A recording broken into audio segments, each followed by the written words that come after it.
A new CBS 2 investigation finds the number of kids getting stabbed in the city is sharply up. It is a 48% increase from the year before, according to the NYPD. So what is driving that increase? It's a question CBS 2 investigative reporter Tim McNicholas is asking from the City Hall to the city streets.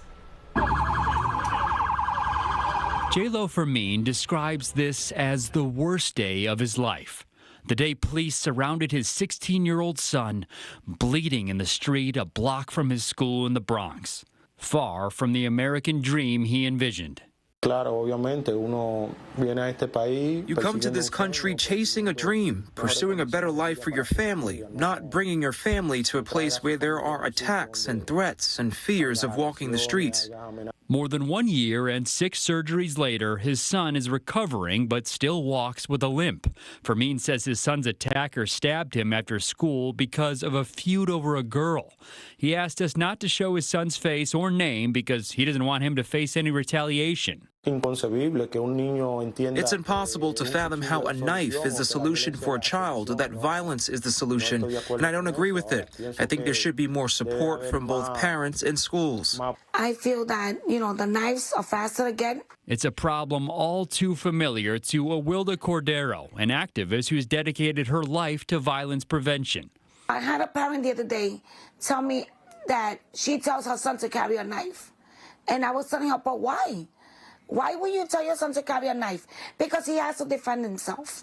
I said, well, that's not right. You should tell him not to defend himself like that. Fermin's son was one of 467 minors stabbed or slashed in New York City last year, according to NYPD data obtained by CBS 2 Investigates.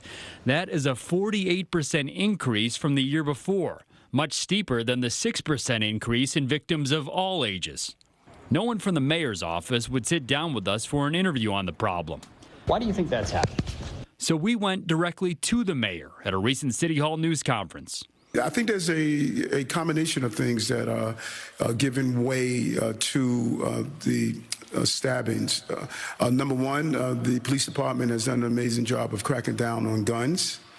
I believe over 13,000 were removed off our streets. And some young people have started to use knives. Law enforcement sources tell CBS 2 the number of kids shot in the city finally dropped last year after rapidly increasing since the start of 2020.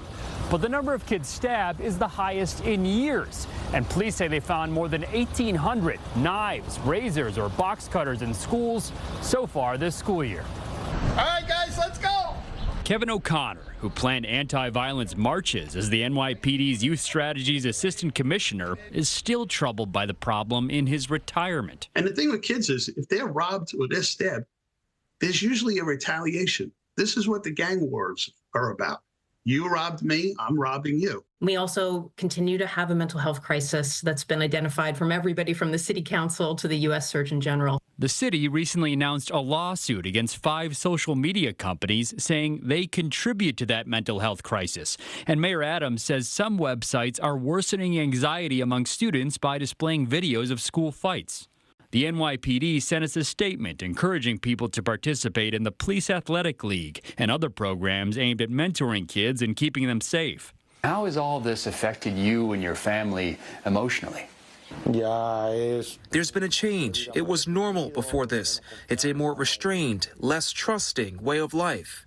Police say a group of 5 people approached Fermin's son after school that day, including a 20-year-old named Roberto de la Cruz. Officers arrested de la Cruz for the stabbing, and he's now facing charges of assault and attempted murder. Fermin says doctors told him it's a miracle his son survived, and now he's hoping for one more: an end to youth violence.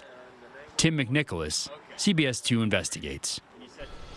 Youth arrests for major felonies also jumped last year, about 40%. The NYPD recently announced that they're providing protective vests to all school safety agents. If you have a story that you would like us to investigate, email our tip line, CBS2investigates@cbs.com, or you can call the number there on your screen.